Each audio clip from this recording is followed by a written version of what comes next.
So hello everybody, this is Pradyumn Kaurav और welcome to my new video जिसमें कि मैं ये बताने वाला हूँ कि how to deal with the teachers. Basically जो रशियन टीचर्स हैं उनका मैं बताऊँगा कि अगर कभी बहस हो जाती है तो क्या करने का है, क्या नहीं करने का है, और किस किस टीचर का क्या मतलब कैसा कैसा है वो मैं बताऊँगा। नाम नहीं लूँगा मैं टीचर्स के, क्योंकि यार फिर फालतू में कोई इशू हो, इसलिए बस मैं नॉर्मली सब कुछ बताऊँगा।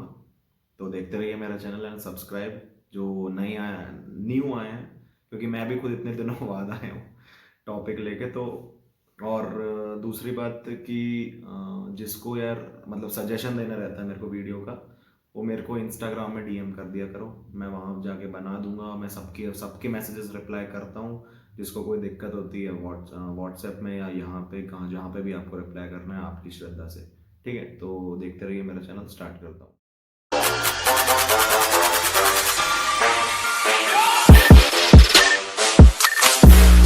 यस, तो देखो how to deal with the teacher, उसके पहले मैं ये बोलूँगा कि अभी तक एक फेक फॉर्म चल रहा था। मैं उसके लिए दूसरी वीडियो नहीं बना रहा हूँ, इसी वीडियो में बता दे रहा हूँ कि जो मैंने भी शायद अपने इंस्टाग्राम में शायद क्या डाल ही था मैंने अपने इंस्टाग्राम में भी, कि मतलब फर्स्ट और फिफ्थ ईयर वालों को नहीं जाने देंगे। वो तो भाई फेक था, मुझे भी ये बाद में पता चला कि वो फेक है। और अभी देखो जाने का अभी ऐसा है कि पासपोर्ट वीज़ा स्टैंपिंग होने लग गई है, तो मैंने भी अपना वीज़ा उसके लिए दिया है। तो सभी ने दिया है वैसे, तो मैंने क्या, तो मे बी यार इस साल देख मतलब इस साल शायद हो सकता है, क्योंकि 27 से आपको ही पता है एयर ट्रैफिक खोल रहे हैं, 27 जनवरी से। तो उसमें कौन जाते हैं ये हमको भी नहीं पता। उसमें मेनली अब ये बोल रहे हैं कि डिप्लोमेट्स जाएंगे जो रशियन सिटीजन्स हैं। तो उसके हिसाब से जो भी होगा, स्टूडेंट्स को अगर अलाउ किया तो मे बी यार अप्रैल या अगले साल ही मान के चलो। अब तो कुछ मेरे को नहीं लगता कि अब जाने देंगे ये लोग भी। और स्टूडेंट्स का जाने देंगे तो यार इसी साल चल देंगे, है ना, नहीं आएंगे नेक्स्ट ईयर। तो अब ये टॉपिक हटा के मैं वही जो अपना मेन है उसका बोलूँगा, how to deal with the teachers. तो देखो सबसे ज़्यादा रशिया में टीचर्स के यहाँ साथ यार बहुत तुम लोग का कई बार दिमाग खराब भी होगा, और कई बार गाली देने का भी मन होगा, और कई बार तो बच्चे देते भी हैं। तो तुम्हें देना था तुम भी दो, क्योंकि उनको घंटा समझ नहीं आता कि हम क्या बोल रहे हैं। ठीक है, तो यार आधे तो बच्चे उन्हीं के सामने जो भी माँ बहन की सबका यही हाल है। मेरा भी खुद का, मैं यही बता रहा हूँ, होता रहता है वहाँ पे, नॉर्मल है, क्योंकि उनको घंटा नहीं समझ आता। ठीक है, दूसरी बात कि जिन टीचर्स को हिंदी वहाँ आती है उनके सामने गाली मत देना, क्योंकि कुछ कुछ वर्ड्स हैं जैसे उनको समझ आते हैं, और बच्चे अगर हंसते हैं तो फिर तुम्हारी अच्छे से लगेगी। तो सबसे पहले ये दो चीज़ें पहले तो माइंड में रखते हो। अब मैं सब्जेक्ट वाइज चलूंगा कि किस टीचर का क्या है। तो यार सबसे पहले नर्सिंग में देखो 5 से 6 टीचर्स हैं, और सबके साथ कोई ना कोई दिक्कत आ रही है। बच्चे बोलते हैं भैया हम पढ़ के जाते हैं पर मार्क्स नहीं मिलते, 2 नंबर मिल रहे हैं। तो स्पेसिफिकली अगर मैं सबसे ज़्यादा फेमस जो टीचर है ओल्गा का बताऊंगा, ओल्गा मैम का। ओल्गा मैम कहीं से भी पूछेगी तुम लोग से, ठीक है, कहीं से भी, मतलब कुछ भी। और कई बार यार मेरे से भी पिछले साल उनसे बहस हुई थी, जब मैं वो था ना सेकंड ईयर में था। तो हम लोग के में भी हुआ था। इन लोग अब बात ये हुई थी कि जो रशियंस है वो पानी बहुत कम पीते हैं, और इंडिया में मेनली पानी यार 5 से 7 लीटर आराम से हर एक बंदा पी लेता है। पर रशिया में 2 से 3 लीटर लोग पीते होंगे, तो मैम वही एवरेज वैल्यू पे बोल रही थी। उस बात पे बहस हो गई, हमने मैम को दिखा दी मैम इंटरनेट पे ऐसा ऐसा दिखा रहा है, तो उसने हमारे नंबर ही काट लिए। तो ये गलती मत करना, अगर किसी से बहस होती है तो मुंह मत चला उधर। कोई भी टीचर हो, जितना मुंह चलाओगे उतने तुम अपने आप को ही गड्ढे में डालोगे। ठीक है, हाँ बोल के खत्म करो, क्योंकि हम उनकी कंट्री है यार, तो हमको उन्हीं के हिसाब से चलना पड़ेगा। ठीक है, तो इसलिए मैं तो यही बोलूँगा किसी से बहस मत करो, सुन लिया करो। दूसरा, अगर ओल्गा मैम का सबसे अच्छा अगर आंसर देना है तो यार लेक्चर उनका सुनो, क्योंकि मैम मेनली ना लेक्चर में ही जो लिखवाती है ना वो ही आखिर क्लास में पूछती है। ठीक है, मेन मैम का यही है, जो मतलब लेक्चर में रहेगा जैसे जो जो बोलती है वो ध्यान से सुना करो, क्योंकि हम लोग को भी बाद में रियलाइज हुआ कि जो लेक्चर में वही मैम बेसिकली पूछती है। तो उस हिसाब से तुम मैम को डील कर सकते हो। बाकी उनसे बहस हो जाती है, क्योंकि कभी कभी बहुत अजीब सी बातें करते हैं ये लोग। रशिया के टीचर्स हैं बहुत अजीब सी, जो हमको भी नहीं पचेगी कई बार। तो इसलिए भाई उस मैटर को तो अलग ही कर दो। ठीक है, बाकी जो टीचर्स हैं, कुछ कुछ टीचर्स हैं उनको रटा हुआ ज्ञान चाहिए। मैं बताऊंगा नहीं उनका नाम किस किस का, पर आप खुद ही देखते देखते चल जाओगे। उनको वहाँ के टीचर्स कुछ कुछ जिनको इंग्लिश नहीं आती, पर उनको पीपीटी पूरी रटी हुई है वहाँ की, तो तुम्हें पीपीटी के हिसाब से ही बोलना पड़ेगा। अगर कुछ में लिखा है डिस्पनिया, एपनिया, ये सब अगर लिया हुआ है तो तुमने पहले डिस्पनिया बोलना पड़ेगा। अगर एपनिया बोल दिया तो उसमें भी वो नंबर काट लेगी। तो ऐसा कुछ कुछ जगह तुम्हें रट के काम चलाना पड़ेगा जो फालतू सब्जेक्ट है, ठीक है। यहाँ पे नर्सिंग खत्म। और जो फॉर्मेलिटी वाले सब्जेक्ट जैसे फिजिक्स हो गया, केमिस्ट्री हो गया, मेडिकल इन्फॉर्मेटिक्स हो गया फर्स्ट ईयर में, और लैटिन हो गया। लैटिन को पढ़ो ना पढ़ो, हमने तो थोड़ा ही सा पढ़ा था, ज़्यादा नहीं पढ़ा था, कुछ थोड़ा आता है हमें, ठीक है। बाकी लैटिन में ऐसा कोई दिक्कत नहीं है। तो मैम वहाँ की हम लोग को तो अच्छी मिली थी, ऐसी बेकार नहीं मिली थी। जिनको इंग्लिश आती थी वो समझती भी थी मैम। बाकी फिजिक्स और केमिस्ट्री का मैं यही बोलूँगा कि जाओ, मैम जो काम देती हैं वो करो, मैम को कॉपी दिखाओ और आ जाओ। सिर्फ यही है, बाकी कुछ पढ़ने की ज़रूरत नहीं, चाहे कितना भी बड़ा एग्जाम हो जाए। कुछ नहीं पूछते हैं भाई ये लोग, कितना भी हो। आखिरी में जो फॉर्मेलिटी वाले हैं ना, ये जितने भी टेस्ट है वो आखिरी में तुम्हें वो देंगे, क्या बोलते हैं, एमसीक्यू वाला, उससे तुम याद करके उसी में आंसर लगा देना। फॉर्मेलिटी वाले का कुछ नहीं है। तो तुम इधर उधर भैया 15 प्रकार के भैया लोगों से मत पूछा करो। मेरे दोस्त से भी किसी ने पूछा था, इसलिए मैंने मुद्दा खड़ा किया। और मेरे से भी एक दो लोग पूछ चुके भैया क्या पढ़ना है क्या नहीं। भाई कुछ नहीं पढ़ना है। हमको भी ऐसी लगता था कि भैया लोग मूड बना रहे हैं, पर भाई फैक्ट यही है, आखिरी में तुम्हें मिल जाएगा, तुम वेट करो बस। और अगर मैं नंबर नहीं भी मिलते ना तब भी वो पास करेंगे तुम, क्योंकि उनको पता है कि तुमने ये सब पढ़ के आए हो। तो उसमें कोई सम्स करने की ज़रूरत नहीं है फिजिक्स केमिस्ट्री में, ठीक है। दोनों का यही, मेडिकल इन्फॉर्मेटिक्स का भी यही है। कुछ मत बोलो, अगर टीचर कुछ बोलता भी तो काम करके उनको दिखा दो, ठीक। चौथा मैं बायो का बोलूँगा। बायो तुम्हें पढ़नी पड़ेगी, चाहे कितना भी हो, बायो तुमको पढ़नी पड़ेगी, क्योंकि आखिर में पूछेंगे और टीचर्स भी अच्छे हैं तो कुछ नहीं कर सकते तुम, ठीक है। और मैम वैसे भी नहीं कि यार उनसे मुंह चलाओ, बहुत अच्छी मैम है। जो 2-3 मैम है बायो की, सब अच्छी है बायो की मैम। फिर नेक्स्ट मैं एनाटमी का बताऊंगा। एनाटमी में भी मुझे आज तक कोई नहीं, पर एनाटमी में ये अगर तुम नहीं पढ़ोगे तो फंसोगे। तुम्हें पढ़ना पड़ेगा तो तुम नहीं फंसोगे, और अगर फंस भी जाते हो तो मुंह मत चलाओ, मेन ये, ठीक है। एनाटमी में भी ऐसे मुझे कोई लगा नहीं कि टीचर्स में कोई झोल है, पर कुछ कुछ अभी नए आए हैं जिनमें बच्चों को शायद दिक्कत आए। तो यार उनका या तो तुम ग्रुप चेंज करवा लो, जैसे रशिया में आते हो वो कर सकते हो, बेस्ड ऑन। और ये क्राइटेरिया रहेगा उस हिसाब से कि अगर दूसरे ग्रुप में अगर सीट हैं, जैसे मेनली 15-15 बच्चे ही लेते हैं, पर अगर उन किसी ग्रुप में कम है तो तुम उस ग्रुप को छोड़ के दूसरे ग्रुप में जाना चाहते हो तो डीन रीज़न पूछेगा और तुम शिफ्ट कर सकते हो, अगर तुम्हें बहुत ज़्यादा एनाटमी पढ़ने का है तो। ये एनाटमी का फंडा है। बाकी हिस्टोलॉजी का बताऊँ। हिस्टोलॉजी में भी देखो यार, इधर पे ढंग से नहीं पढ़ाते हिस्टोलॉजी। हिस्टो तुम्हें खुद से ही पढ़नी पड़ेगी, ठीक है। तो अगर तुम वहाँ पे जाओगे तो 3 टीचर हैं हिस्टोलॉजी के, और तीनों ऐसे ही हैं। तीनों को ढंग से इंग्लिश नहीं आती है, पर इंग्लिश वो बोल लेते हैं, ऐसा नहीं, मतलब थोड़ी थोड़ी टूटी फूटी बोल के, और तुम्हें समझ आ जाएगा, ठीक है। तो उसमें भी यार उनसे मुंह चलाने की ज़रूरत नहीं, बल्कि तुमसे ज़्यादा पूछेंगे नहीं। अगर कुछ कुछ पूछते हो तो तुम आंसर दे दो इंग्लिश में, ठीक है। और हिस्टोलॉजी का ये, रोज़ जैसे तुम क्लास में जाओगे तुम्हें वो काम दे देंगे तो तुम्हें मुंह चलाने की ज़रूरत ही नहीं पड़ेगी, सिंपल सी बात है। और बेसिकली हम मुंह चलाने का ही फंडा है, बाकी और कुछ नहीं है। बाकी अगर सेकंड ईयर में आओगे तो बायो कैम भी यार देखो, बहुत लोग मेरे को क्वेश्चन भेज के बोलते हैं कि भैया ऐसा ऐसा क्या है। तो यार बायोकेम देखो, इंडिया में जैसा होगा वहाँ पे थ्योरेटिकल रहता है। इंडिया में वहाँ पे ना ये लोग स्ट्रक्चर्स में फोकस करते हैं, जैसे ग्लूकोज हो गया, टीपीपी हो गया, पीएनडी हो गया, जो भी मतलब बहुत सारे, फॉस्फोडाइस्टर हो गया, फॉस्फोग्लिसरॉल, बहुत कोई भी मॉलिक्यूल है वो तुम्हें स्ट्रक्चर में फोकस करेंगे कि ये स्ट्रक्चर इससे तोड़ के H2 निकालो, ऑक्सीडेशन करवाओ, ये करो। तो ये सब अपन को इतना अच्छे से नहीं आता, जिसने, मेरे को तो सही में नहीं आता था ये सब, मुझे इतना ढंग से नहीं आता था ये सब, तो मेरे को हरदम दिक्कत होती थी, तो मैं थ्योरेटिकली पढ़ के जाता था, ठीक है। क्योंकि हमको मेनली इंडिया में ही पेपर आके देना है, तो हम थ्योरेटिकल ज़्यादा फोकस कर रहे हैं, तो ही अच्छा। भले वहाँ पे कम मिल जाए चलेगा यार, पर अपने हिसाब से पढ़ते रहो। और अगर नहीं पढ़ पाते तो साल के एंड में पढ़ लेना, पर पढ़ ज़रूर लेना। और मतलब बायोकेम की जितना भी फैकल्टी है सब में यही है। कुछ टीचर्स हैं उधर, एक है रशियन टीचर है, वो पढ़ाती बहुत अच्छा है यार। वो पूरा रशियन में बोलेंगी, पर वो बहुत सिस्टमेटिक पढ़ाती हैं मैम, मतलब उनका रशियन में भी अब समझ आ जाता है। बाकी जो इंग्लिश बोलने वाली वो पीपीटी रीड कर देंगे तुम्हें इतना अच्छे से, वहाँ मतलब लगेगा नहीं कि यार पढ़ रहे हो तुम।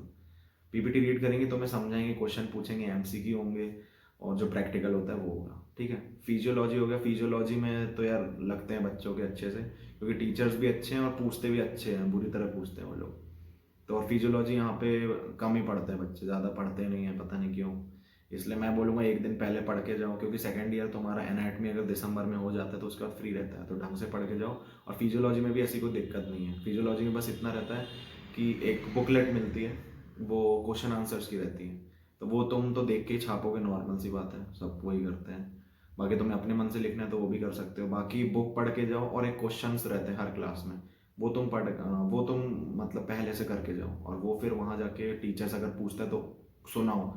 अगर टीचर को लगेगा कि हाँ तुमने अच्छा रिस्पॉन्स दिया, तो वो तुम्हें मार्क्स दे देगा उस बेसिस पे, और बोनस भी दे सकता है। प्लस ये तो दिसंबर तक का मैं बता दिया ऐसा, दिसंबर के बाद से तुम्हारा एमसीक्यू भी होने लगता है। क्लास मतलब जितनी क्लास में अगर तुमने सब कुछ बोल लिया, उसके बाद से तुम्हारा एमसीक्यू होगा हर दिन।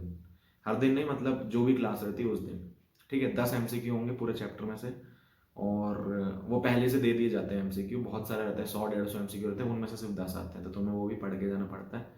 तो चैप्टर के साथ अगर चैप्टर के कंसेप्ट क्लियर है तो एमसीक्यू भी बन जाएंगे। उस बेसिस पे सब कुछ को मिला जुलू के तुम लोग की एक क्लास की रेटिंग बनाई जाती है। आखिरी में भी यही हो, आखिरी में तो हम लोग तो दे नहीं पाए थे यार पेपर, हम लोग का ये लग गया था, कोरोना हो गया था, एमसीक्यू ही हुआ था, इसलिए थ्योरेटिकल नहीं हुआ था।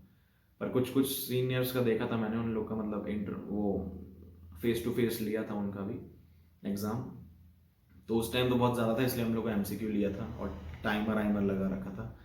और दो हो गए। फिर थर्ड ईयर का तो मेरे को नहीं लगता तुम लोग को बताया जाए। थर्ड ईयर में पर है काफ़ी सब्जेक्ट पढ़ने लायक है, पूरे इंपॉर्टेंट है, और सबके टीचर्स बहुत अच्छे हैं भाई थर्ड ईयर में। और हाँ, यहाँ मैं नई बात बताऊँगा। अभी बेसिकली सर्जरी में टीचर्स चेंज हुए, इंग्लिश कर दिए गए। बहुत अच्छा, इसके लिए मैं अलग वीडियो बनाऊंगा, पर मैं अभी से बना दे रहा हूँ इसमें वीडियो कि जो मतलब कुछ ग्रुप है उनको नितिन भगत सर मिले सर्जरी में, जो इंडियन है, वो सर्जरी पढ़ाते हैं। और बाकी जो कुछ हैं उनको रशियंस टीचर मिले हैं जो इंग्लिश बोलते हैं वो। तो चलो, ये मेजर प्रॉब्लम सॉल्व हुई है यहाँ की। और बाकी नेक्स्ट ईयर तक भी अगर ऐसा हुआ तो फिर मैं ऑफिशियली बताऊंगा मतलब वीडियो बना के कि हाँ प्रॉब्लम सॉल्व हुई है क्या, कि नहीं हुई है। क्योंकि अभी तो ऐसा है कि मतलब टेम्पररी है क्या है मुझे भी नहीं पता, अभी कुछ क्लियर नहीं है। पर अभी तो पूरा हम लोग को सेमेस्टर ही हम लोग को ये पढ़ा रहे हैं नितिन भगत सर और जो वहाँ के रशियंस टीचर हैं। बाकी पैथ फिजियो है थर्ड ईयर में। पैथ फिजियो है, उसकी टीचर तो यार बुरी तरह खोद खोद के पूछ लेगी पूरा, उससे कुछ कर भी नहीं सकते, ठीक है। तो उसमें कुछ तुम्हारे पास ऑल्टरनेटिव नहीं है। ऐसी पैथ एंड आर्ट है, उसमें भी खोद के पूछते हैं। बाकी रेडियोलॉजी है, रेडियोलॉजी की मैम की इंग्लिश तो बिल्कुल फाड़ ही है, वो भी बिल्कुल खोद खोद के पूछती है। बाकी मतलब थर्ड ईयर में ऐसा कोई नहीं मिलेगा कि तुम्हें फालतू लोग पढ़ा रहे हैं, मतलब इंपॉर्टेंट सब्जेक्ट इंपॉर्टेंट अच्छे से ही पढ़ा रहे हैं लोग, ऐसा नहीं है। बाकी सेकेंड ईयर तक तो मैं लगे कि हाँ यार मैं कहाँ आ गया हूँ, क्या फालतू जगह आ गया हूँ ये सब। तो उसके लिए अपने आप को ही सॉरी बोलो, क्योंकि खुद ने नीट निकाला नहीं है इसलिए वहाँ गए हो, ठीक है। तो कोप अप कर लो उसके साथ। और हर यूनिवर्सिटी का यही हाल है बेसिकली, औरंगाबाद का नहीं है। और मुंह मत चलाना, ये तो मैं पहले ही बोल चुका हूँ, ठीक है। कितना भी हो, किसी से भी मुंह मत चलाना। जितना मुंह चलाओगे उतना ज़्यादा दिक्कत आएगी। और हाँ, माइक्रोबायो का भी है, माइक्रोबायो में भी बहुत अच्छी मैम थी, हम लोग को तो ओल्गा मिली थी, बहुत अच्छी थी वो भी, और पूरा डिपार्टमेंट ही अच्छा है माइक्रोबायो का तो। बाकी थर्ड ईयर में नहीं है यार दिक्कत कोई भी। थर्ड और सेकंड ईयर में भी जो सब्जेक्ट है सिर्फ बायो के, मेरे को लगा कि फैकल्टी थोड़ी वीक है वहाँ की। और फर्स्ट ईयर में सिर्फ एनाट को छोड़ के बाकी सब ऐसे ही। तो अपने लिए ऐसी फॉर्मेलिटी तरफ निकाल लो। और यार बार बार मैं यही बोलूँगा, मुंह मत चलाना वहाँ, कि जितना मुंह चलाओगे उतने ज़्यादा फंस जाओगे तुम लोग, ठीक है। बाकी किसी पे गुस्सा आती, कई बार अगर बहस भी हो जाती है तो गाली दे दो, मैं तो खुद ही बोल रहा हूँ। क्योंकि मेनली वहाँ पे कई बार हरकत करते हैं ये लोग। इनकी मेनली हरकत होती क्या है ना, मतलब इनको हम जो बोलते हैं ना वो इनको समझ नहीं आता कई बार, तो ये अपने मन से कुछ ही बनाने लगता है। तो हमको ऐसा लगता है कि यार क्यों नहीं मान रही है, क्या मतलब हम जो समझाना चाहते हैं वो इनको पल्ले नहीं पड़ता है। तो उसके लिए तुम कुछ कर नहीं सकते हो, सिर्फ अपने मन में गाली दे सकते हो, क्योंकि वही वहाँ सब करते हैं और तुम्हारे पास भी यही ऑप्शन है, और कुछ कर नहीं सकते। बाकी अगर तुम्हें कई बार ये भी होता है बच्चों के साथ कि तुम्हारी जैसे कोई गलती नहीं है, तुमने वो काम नहीं किया, पर तब भी टीचर ने तुम्हें देख लिया है और करते हुए, और तुम उनको समझा नहीं पा रहे, तब भी तुम्हें पनिशमेंट मिल गई है, इसमें भी तुम कुछ नहीं कर सकते हो, है ना। ये सब फैक्ट है वहाँ के रशिया के, क्योंकि वहाँ कुछ कुछ टीचर्स को कुछ कुछ समझ नहीं आता है, तो सोचते हैं हम ही। और दिक्कत ये है कि लैंग्वेज बैरियर भी पढ़ने लगता है ना, क्योंकि जब वो भी गुस्से में आते तो इंग्लिश में नहीं बोलते, फिर हिंदी उस अपनी लैंग्वेज में बोलते हैं। तो इसलिए ठीक है, तो इसलिए हमें ये सब समझ नहीं आएगा, तो फ़ायदा वही है कि जो जितना चुप रहो उतना अच्छा है। उन लोगों को गुस्सा है वो तुम्हें बोलेंगे, वो शांत हो जाएंगे। पर जहाँ तुम उनसे मुंह चलाने लगोगे उतना फंस जाओगे।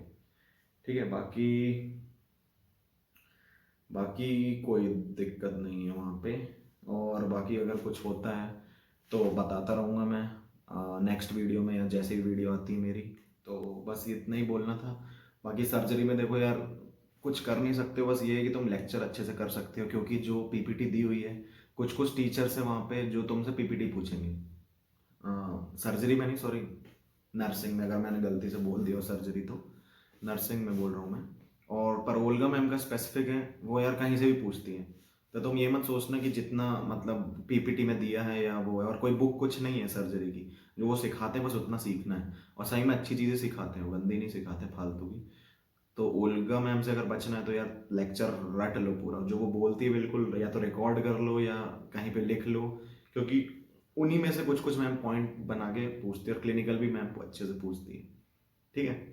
और भाई जो फर्स्ट ईयर में एनाटमी, बार बार मैंने वीडियो भी डाल दी है कि कैसे पढ़ना है एनाटमी, तब भी भाई बच्चे मेरे से पूछते, तो मैं कुछ नहीं कर सकता उनका। और मॉड्यूल है, मॉड्यूल में भी अब किसी 3-4 बच्चों ने मेरे से पूछा था ये मॉड्यूल के लिए कैसे प्रिपेयर करें। कैसे प्रिपेयर करते हैं मॉड्यूल के लिए, बताओ भाई। मुझे क्या पता यार कैसे प्रिपेयर करते हैं, मैंने कभी मॉड्यूल के लिए प्रिपेयर नहीं किया हमने। क्योंकि एक हफ्ते में तुम इतना सारा नहीं पढ़ सकते। तुम धीरे धीरे अपर लिम, लोअर लिम, फिर एब्डोमेन, अपर ये हो गया, थोरैक्स हो गया, हेड हो गया, सब कुछ हो गया, सब एक एक क्लास में अगर तुम पढ़ते चलोगे ना, तभी जाके तुम मॉड्यूल में, उस दिन तुम्हें ज़्यादा मेहनत करने की ज़रूरत नहीं पड़ेगी। पर अगर मॉड्यूल में लेके बैठोगे ना हर चीज़ उतना सारा, तो तुम्हें घंटा नहीं बनने वाला। इसलिए मेरी सबसे यही रिक्वेस्ट है कि क्लास के साथ साथ पढ़ते चलो। और आखिरी में भी बहुत दिक्कत आई, अभी फर्स्ट ईयर में बहुत बच्चे फेल हुए, बहुत बहुत, समझ रहे हो ना, बहुत ज़्यादा सबका अटेम्प्ट लगा है। क्योंकि एक दो लॉकडाउन था, बच्चे घंटा नहीं पढ़े कोई। ठीक है। तो एमसीक्यू और क्लिनिकल हुआ था उन लोग का भी, और उसमें भी बच्चे गंदे से फंसे हैं, क्योंकि आधों को मार्किंग नहीं बनी थी। और अगर तुम लोगों को लग रहा है कि देख पाओगे एमसीक्यू में, तो यार बिल्कुल ऐसा मत सोचना कि अगर एमसीक्यू तुम्हारे ऑनलाइन होते हैं तो तुम देख पाओगे, बिल्कुल ऐसा कुछ चांस ही नहीं रहता। वो बात अलग है कि तुम 10-15 लोग को बिठा लो अलग अलग फ़ोन में, पर एक एक उन लोग से 2 कैमरा लगवाए थे आजू बाजू। ठीक है। और मतलब इसी में तो तुम लोग का भी मॉड्यूल वैसे ही होगा, जिसका भी बोल रहा हूँ, 2 कैमरा लगवाए जाएंगे, एक बाजू में एक सामने, जो रिकॉर्ड करेगा, और तुम स्क्रीन चेंज कर नहीं सकते हो। आधे तो चीटर वो हैं, स्प्लिट स्क्रीन करके रखते हैं, उनको भी पता रहता है ये सब, है ना। तो उस हिसाब से थोड़ा समझदारी से काम लो। बाकी लंबी हो रही वीडियो, बाकी जो नया कोई भी टॉपिक होगा मैं नेक्स्ट में बताऊंगा उसके साथ। तब तक के लिए bye, subscribe my channel, and thanks for watching this video. और अगर कोई क्वेश्चन हो तो डीएम कर देना इंस्टा में।